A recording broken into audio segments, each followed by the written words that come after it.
चलिए हम अपनी वीडियो को स्टार्ट करते हैं। जैसा कि अब आपको पता है कि नेट में जो है तरतीब पर जो है बहुत सारे क्वेश्चन पूछे जाते हैं। गज़ल गो, नज़म निगारों की तरतीब वगैरह को लेकर के, उनकी वफ़ात के एतबार से, उनकी पैदाइश के एतबार से बहुत ज़्यादा नेट में ये क्वेश्चन पूछे जा रहे हैं।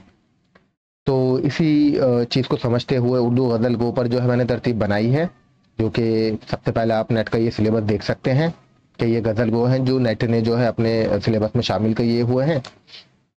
और बाकी जो कोड की अगर हम बात करें तो वो आप देख सकते हैं।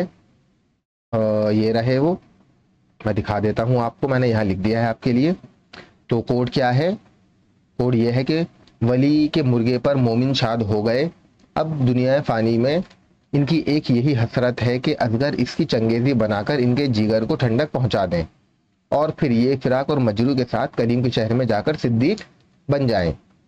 ठीक है, तो आप इस कोड को याद कर सकते हो, और बाकी अगर अपना कोई कोड बनाना चाहते हो तो वो भी बना सकते हो, जो आपको आसान लगे तो आप बना सकते हो। बाकी यहाँ पे मैंने हाईलाइट कर दिए हैं कि क्या क्या मैंने इसके अंदर कीवर्ड्स दिए हैं अपने कोड के अंदर। और दूसरी चीज़ यहाँ पर यह है कि कभी कभी क्या होता है कि जो जैसे फॉर एग्जांपल शाद है, इनका डेट ऑफ बर्थ या डेट ऑफ ईयर भी पूछ लिया जाता है कि भाई ये किस ईयर में पैदा हुए थे या इनकी किस ईयर में वफात हुई थी। तो इसके लिए आपको थोड़ी सी मेहनत करनी पड़ेगी, लेकिन यह है कि एक बार आप इनको लर्न कर लोगे तो आपके लिए आसान हो जाएगा।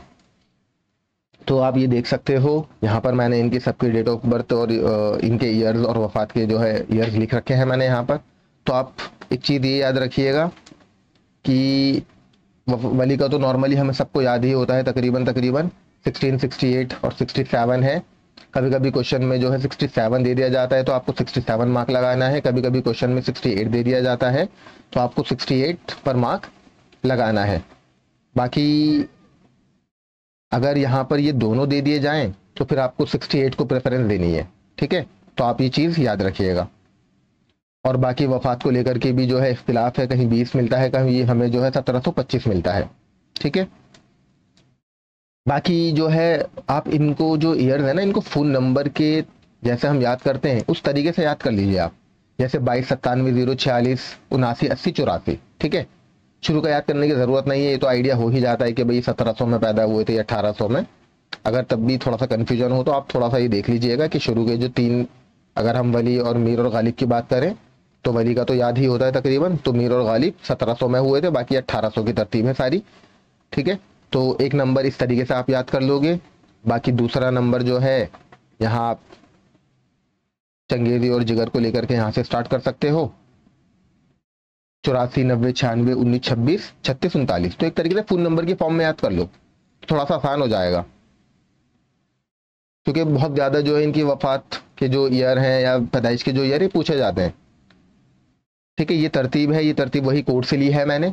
बाकी ये है कि पैदाइश के एतबार से तो हमने तरतीब समझ ली, लेकिन मैंने वफात के एतबार से तरतीब नहीं बनाई। उसकी वजह यह है कि इतनी ज़्यादा तरतीबें अगर बनाई जाएंगी या कोड्स बनाए जाएंगे ना तो आप कन्फ्यूज हो जाओगे। तो अच्छा, एक ही तरतीब याद कर लो, बाकी उसी से जो है इनके भी अगर आप फुल नंबर की ही फॉर्म में हम अगर इनके भी ईयर्स को याद कर लेंगे तो उससे हमारे लिए क्या हो जाएगा कि हम खुद तरतीब दे लेंगे। भाई अगर फॉर एग्जांपल इन 4 का पूछा जाएगा हमसे, क्योंकि नॉर्मली 4 या 5 ही पूछे जाते हैं, तो आप खुद ही माइंड में सोच करके जो है इनको तरतीब दे लोगे, या अगर साइड में लिख लो, साइड में लिख लोगे, लिखने में बहुत ज़्यादा टाइम लगेगा नहीं, जब आपको याद होंगे तो मोमिन शाद फ़ानी हसरत शॉर्ट में लिखा आपने, और इनका आपको फुल नंबर याद ही होगा, तो बाकी इन चारों को जो है आप पता लग ही जाएगा आपको कि भाई किसका ईयर कब है। ठीक है, और 2 नंबर कोई कह सकता है कि सर हम लास्ट का एक ही डिजिट याद कर लें, ये इकाई वाला जो प्लेस है या वंस प्लेस से हम बोलते हैं, हम ये याद कर लें, तो उससे देखो दिक्कत क्या होगी। फॉर एग्जांपल अगर शाद की हम बात करें कि भाई 1846 है इनकी पैदाइश का ईयर, अब हो सकता है क्वेश्चन में आपको 1836 दे दें या 1856 दे दें, तो उसमें आप कंफ्यूज हो जाओगे कि भाई हमने तो 6 याद कर रखा है कि अब ये 36 या 56 है। ठीक है, तो इसलिए 2 डिजिट याद कर लेना, क्योंकि जो है पेपर में कभी कभी दे देते हैं, 5 साल का डिफरेंस भी दे देते हैं, तो उसमें जो है फिर बच्चा फंस जाएगा। ठीक है, इसलिए आप 2 डिजिट याद कर लो, लेकिन अब क्वेश्चन में इतना डिफरेंस, 100 साल का डिफरेंस नहीं देंगे। ठीक है ना, तो इतना कोई डिफरेंस नहीं देंगे, तो आपको फिर इजीली आप उस क्वेश्चन को सॉल्व कर लोगे। ठीक है, तो ये तरतीब है, ये रूटीन है, ये एक तरीके की ट्रिक है जिसकी वजह से आप इनके ईयर्स वगैरह, पैदाइश के ईयर, वफात के ईयर आप याद कर लोगे। तो उससे क्या होगा, आपकी जो वफात की जो तरतीब है वो भी याद हो जाएगी, और अगर इससे रिलेटेड इनमें से किसी का भी डेट ऑफ जो बर्थ का जो ईयर है वो पूछा जाएगा या वफात का ईयर है वो पूछा जाएगा, तो आप इजीली कर लोगे। उम्मीद है आपको ये जो वीडियो है, जो मकसद है इसको समझाने का, वो आपको समझ आ गया होगा। अगर आप चाहते हो कि भाई किसी और टॉपिक पे या अफसाने का कोई कोड बना दिया जाए, नॉवेल है इतने सारे, अगर उनका कोई कोड बना दिया जाए तो आप मुझे कमेंट कर सकते हो।